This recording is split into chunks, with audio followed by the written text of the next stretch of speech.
Today we will be going to 10 iconic places in Glasgow you cannot miss. Starting in the city centre with the Gallery of Modern Arts, we will then continue to the west end to the Botanic Gardens. After that we will be going to the other end of the city to the People's Palace and to many other unique places, including a pub and a church. Good morning folks, today we will be visiting 10 iconic places in Glasgow that you must visit when you come here. The first stop is the Gallery of Modern Arts, or GOMA, which is the main gallery in Glasgow for contemporary arts. Even if you're not that interested in arts, I would really recommend coming here because the building alone is stunning. Now, you can see it in the background here, right? So there's of course some works going on. The Gallery of Modern Arts offers temporary exhibitions and workshops. Today there were 4 exhibitions. You can check on the website which exhibitions are ongoing. The gallery displays work by local and international artists, as well as addressing social issues.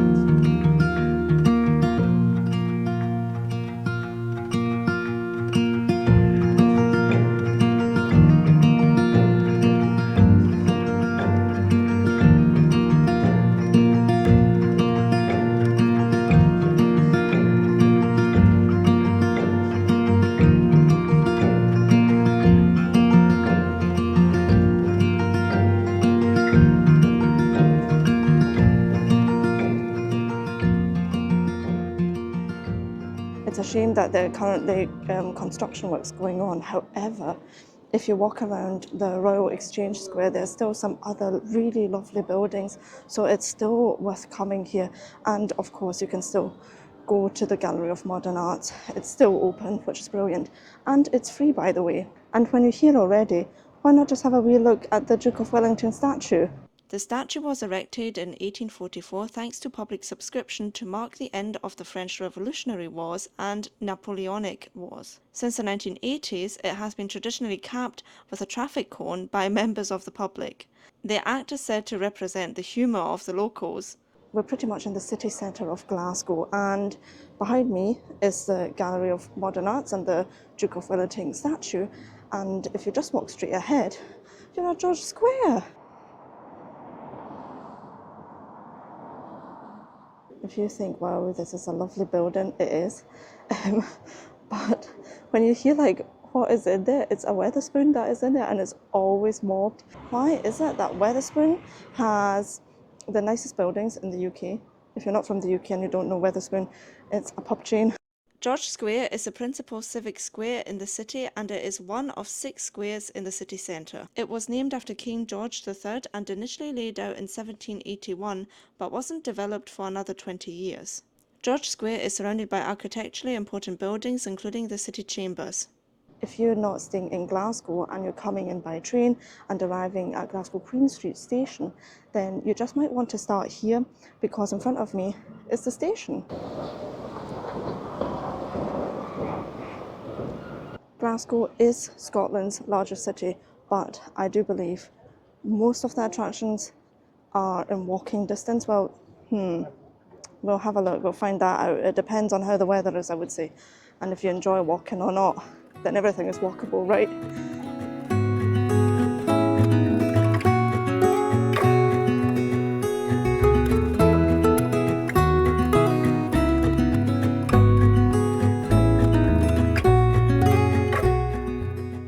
Seen 5 tour guides with their groups, and I wonder where everyone is from. So I've seen like all the buses coming in, and just at Glasgow Queen Street station, it seemed like everyone on that train who was coming out of the station was going to do this tour. Did I miss something? In 1760, Andrew Buchanan purchased the land now known as Buchanan Street and lived there for a few years. He later sold some of the land around his property, and the first tenement in the area was built in 1774.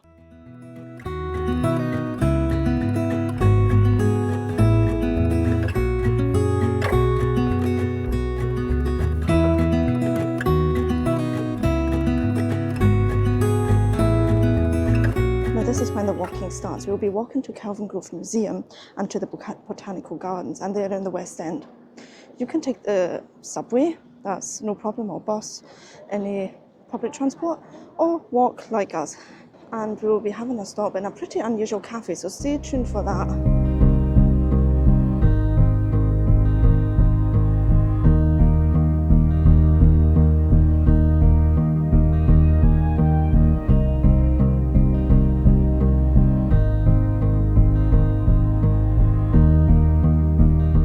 Look who's here! Right, You want to say hi? Hi. I thought you saw like a nice No, I was talking about building or whatever. an M3 estate. Right, That's like 100 grand though. for a car. Yeah. 100 grand. You'd pay like 20 grand for a first class flight. I've never paid 20 I'm saying grand you for would it. though. Yeah, I would. Yeah, but it's But you like can't, and you can't get that back. You've got a tangible asset if you've got a car. That might depreciate. Right. Are you team Ian or team Joanna? It's a travel channel.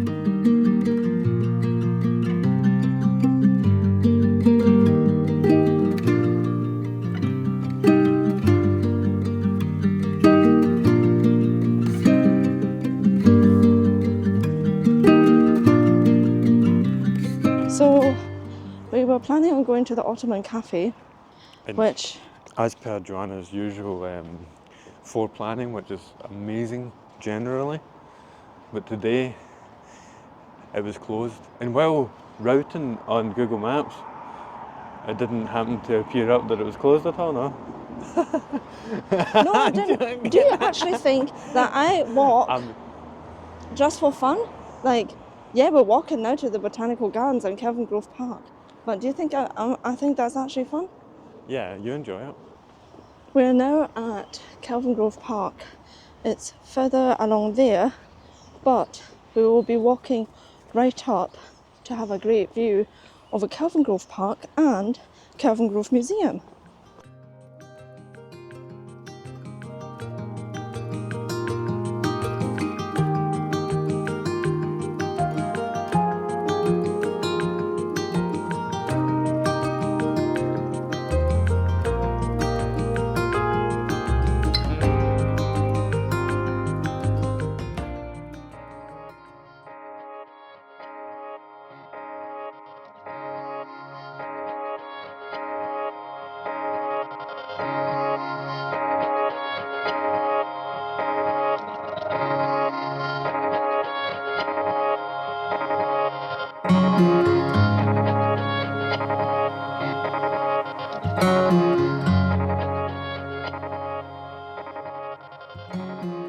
We're now on our way to the Kelvingrove Museum, which is just at the Kelvingrove Park.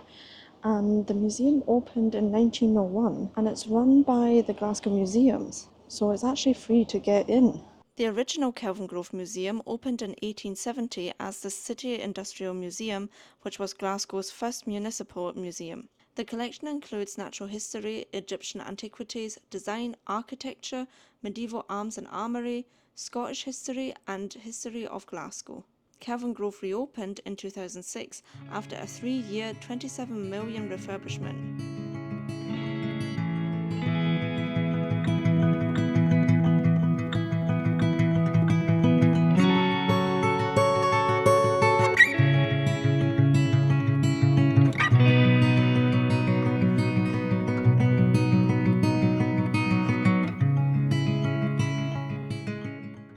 Why is the perfume? Where's the perfume there? Does it say anything?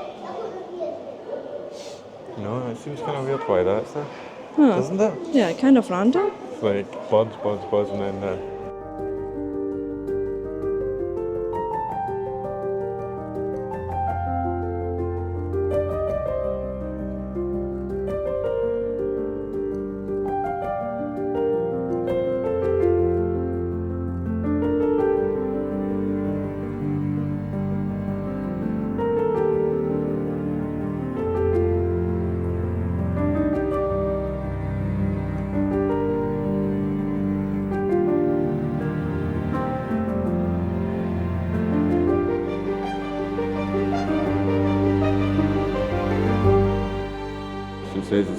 loan to the Dali Theatre Museum, Figueres, Spain, and will return late July 2024. Oh, what a shame. Well, we can come back then and see.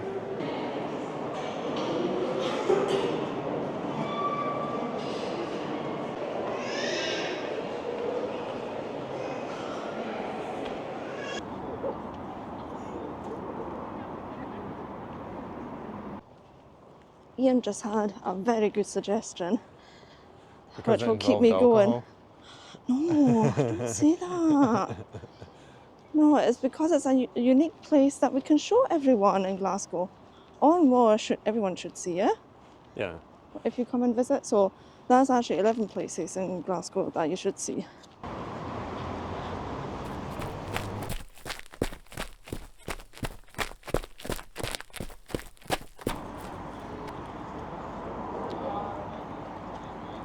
You can actually go into the Botanic Gardens. I thought it would maybe be closed this time of year. We came here just after COVID, didn't we? Yeah.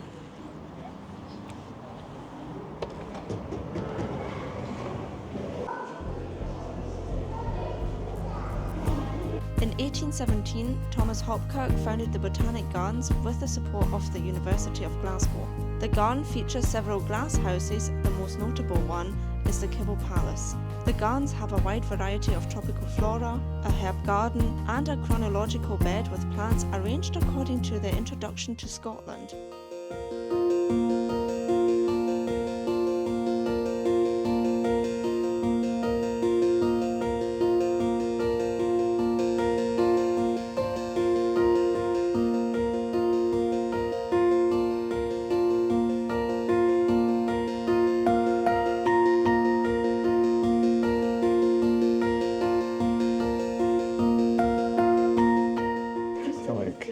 Something comes in and I just can't get up again.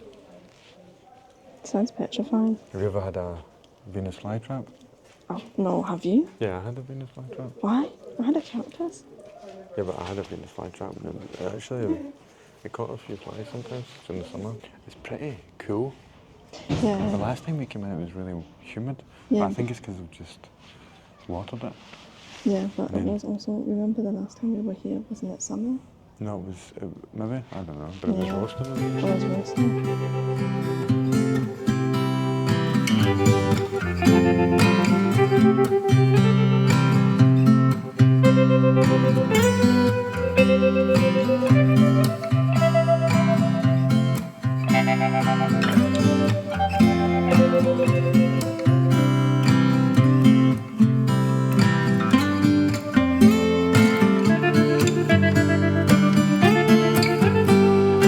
These were the Botanical Gardens, and now we're off to Ormore.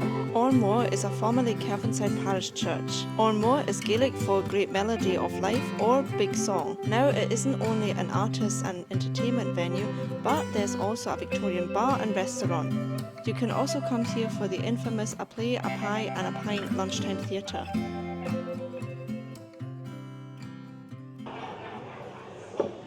Ian, I was talking about, Weatherspoon at George Square. What was in the building before? Because I was saying that it always has like beautiful, Weatherspoon has always beautiful. It was the Bank of Scotland, I think. I think it was Counting Bank, House. yeah. A fact that's a little known fact is that it's more expensive in that Weatherspoon than it is in the other ones in the city. Yeah. I don't know why. It must be a I tourist think nice because it's it's right across from the Queen Street station. Yeah, exactly. People waiting for the train, and we'll just go and have a cheeky pint.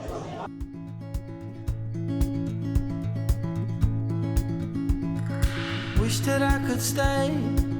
Wish for this moment to never go away. But it's all in my mind. And though I know that there is nothing to find, you're a beautiful sight in the sun. Good morning, folks. It is the second day of filming.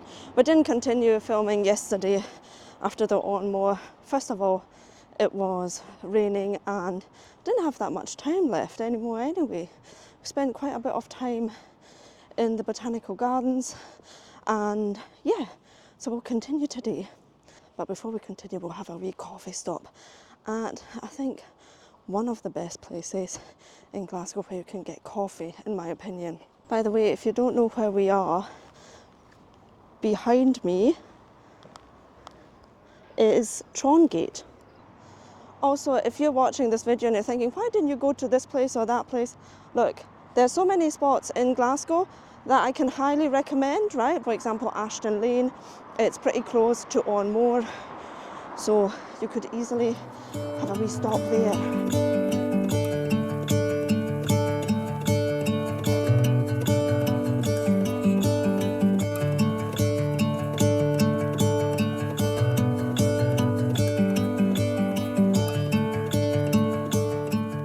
That espresso was much needed, so I can highly recommend. It's Us versus Them coffee, just at the Barras.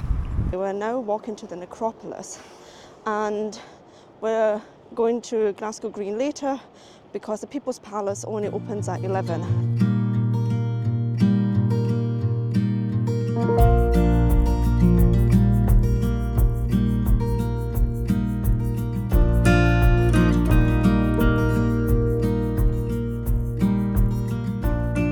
Already come up this far, why don't you also visit Glasgow Cathedral? Glasgow Cathedral is not only the oldest cathedral in mainland Scotland, but it is also the oldest building in Glasgow.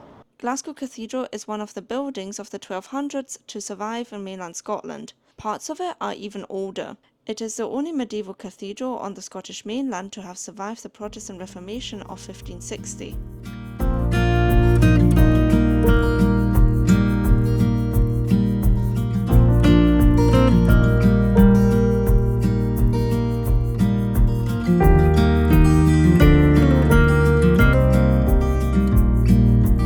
The necropolis is a Victorian cemetery where about 50,000 people are buried.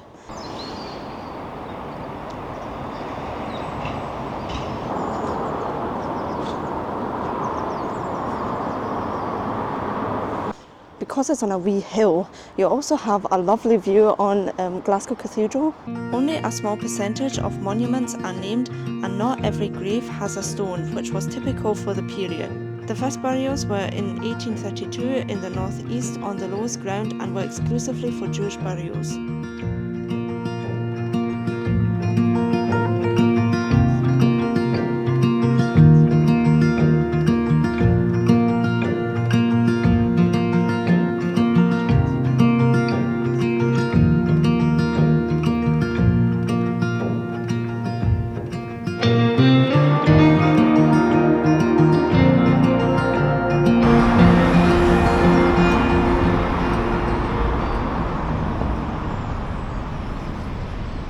We have now arrived at Glasgow Green, Glasgow's oldest park. If you're walking down from the necropolis, then basically you can just walk along High Street, and if you walk straight ahead, you'll get to Glasgow Green. You actually can't miss it. In fact, the park was established in the 15th century and it is on the north bank of the River Clyde. In 1450, King James II granted the park land to Bishop William Turnbull and the people of Glasgow.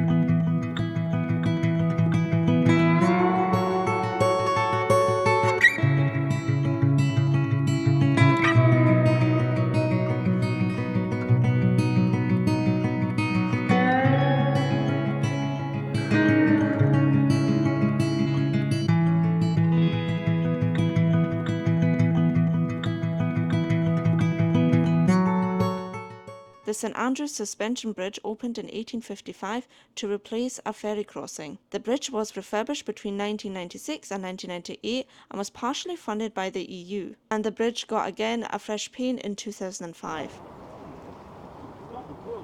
By the way, folks, if you haven't subscribed, why not doing it now? It's just really nice to do. Plus, you would make my day. If you're going for a walk at Glasgow Green anyway, then you can also visit People's Palace, which is free.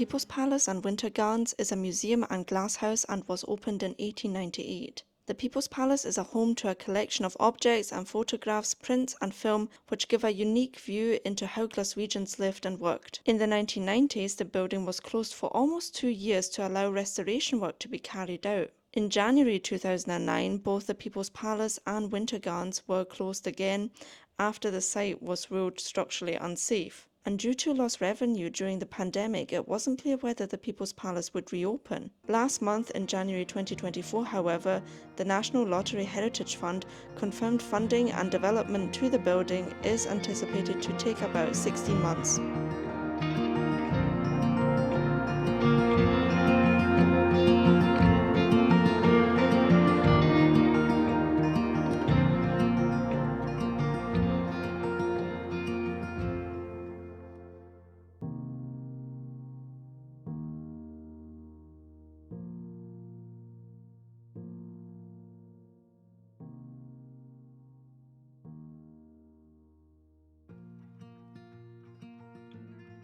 Well folks, thanks for joining us on visiting 10 iconic places in Glasgow, and I'll see you in the next video.